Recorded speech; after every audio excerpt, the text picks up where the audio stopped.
shallow Christianity is dangerous. Kung sa may pasabot, aning shallow? Ha? Matthew 13:20-21, sige ngon dira. Ang binhi nga nahulog sa yutang batuon sama sa mga tao malipayong midawat sa mensahe sa pagkadungog nila niini. Pamalandungi basin ikaw ni. Apan wala kini nakagamot diha kanila. Busa dili sila mulahutay sa pag-abot sa mga kalisdanan o mga paglutos tungod sa mensahe, mubiya dayon sila. No? Mawito na ako ang kanunay ginabalik-balik na especially sa mga young people, no? Na dili gid masukod ang dili gid makita diha sa imuhang pagsugod kun dili ang paglahutay.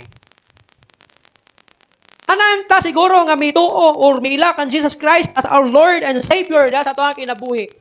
Kita ni malipayong midawat sa pulong sa Ginoo. Apan subo pamalandungon, aun say sumpay dira. Apan wala kini makagamot. Dunay mga Kristohanon nga malipayon midawat sa pulong sa Ginoo. But sad to say, wala makagamot diya sa ilang kasing-kasing hinungdan nga pag-abot sa mga kalisdanan, pag-abot sa mga paglutos tungod sa mensahe, mubiha dayon sila. Subo nga kamatuoran sa usa ka Kristohanon. Muna nga kinahanglan gyud lahutay. No? Remember this, tingnan pa, shallow believers. Kung may tag shallow, kung sa may pasabot aning shallow. Mabaw. Kung ang usak katanom, gitanom sa usak ka mabaw nga yuta. Pag abot unya sa hangin, matumbas siya. Kay kung mabaw gani ang yuta, meaning ang gamot ana, naarapot sa mabaw. Diya sa Marilog area, naman may yuta, di lang sa panghinambo, kay di man ako ang personal na yuta, no? Yuta man sa among lula, pero gibahin-bahin na sa ako ang sa mga igsuon, no, sa mga anak. Ang yuta, namo kay di lagi ako So, ang yuta namo, panason ang ilalom. Ambot ba kung sabot mo panas? Panas ba? Kanang mura siya o limestone. No? Mura siya limestone na ang yuta nasa ibabaw. Unya, kung tamnan nimo, di gid makapidlom ang yuta dito sa ilalom. Di siya makapenetrate kay kana laging panas lagi. No, panas. Kung moabot ang time nga mag-landslide ang yuta, mabilin ang panas. Ang yuta sa babaw, mo'y mudahili. Mabilin tong katong panas. Kaya nga naman, mabaw naman. Nipis naman ang yuta. Muna kung magtanom, pwede ra gulay-gulay, mais.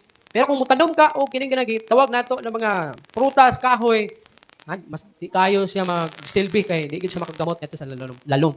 Muna siya ang pasabot sa shallow believers.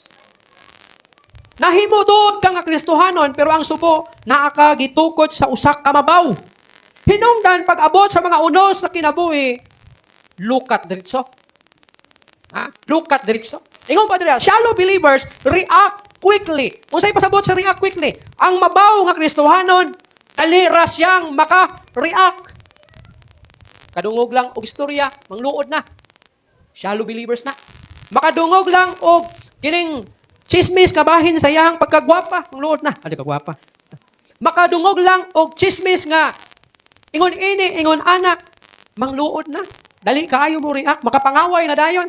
Shallow Christian na. O ang shallow believers, dili lang siya, dali mo react, kung dili quit easily. Dali ra siyang mubiya. Pag-abot sa mga pagsulay, biya dayon sa pag-alagad sa Ginoo.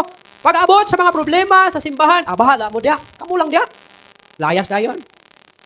Quit easily. Wala lang napagbigyan. Wala lang napahiram. Di na mga lagad.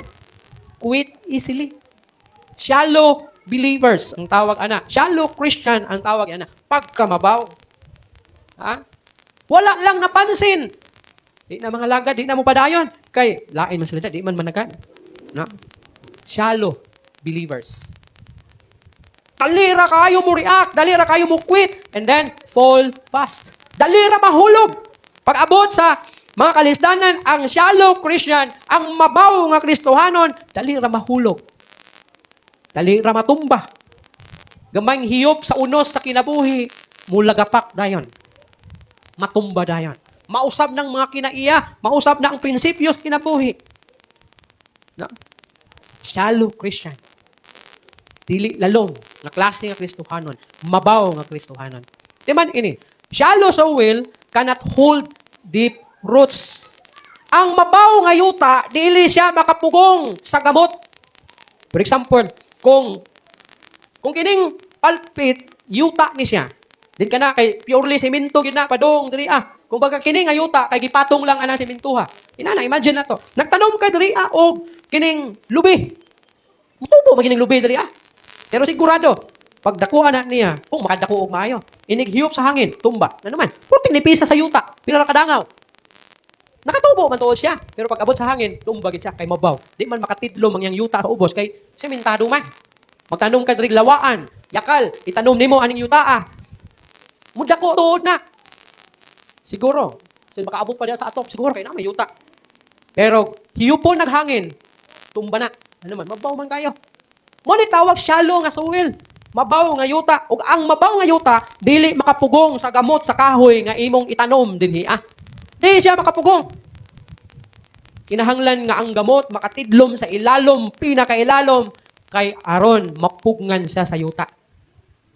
Para pag abot sa unos, inig huyop sa bagyo sa iyaha. Di siya basta-basta malukat. Na? Di siya basta-basta maibot anang iyahang gitanuman.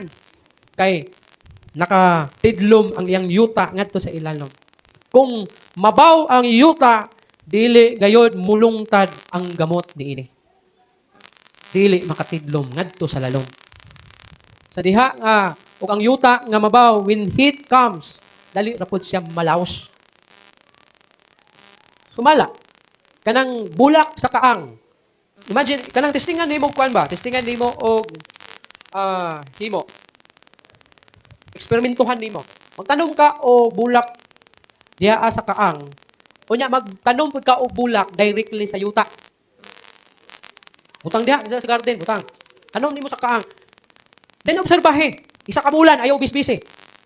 Tanaw nato kinsay unang mamatay nilang duha. Katubang naa sa kaang o katong gitanom direct sa yuta. Sigurado, ang unang mamatay sa ila ang naa sa kaang. Ano man? Ang iyang gamot magtuyok ra dun sa ibabaw, sa yuta, diha sa ibabaw sa kaang. Unya, kung nipis ang yuta, mas dali mauga. Pero kung lalom ang yuta, dunay molds gikan sa ilalom. Mao nang magdala ng gitanom directly sa yuta, di na sa diha mamatay. Kung Kristohanon ka nga mabaw, dali ra ka malaos. Dali ra ka magluya, dali ra ka malaya. Pag-abot sa mga problema, pag-abot sa mga pagsulay, pag-abot sa mga challenges sa kinabuhi, dali ra ka malaos, dali ra ka maluya.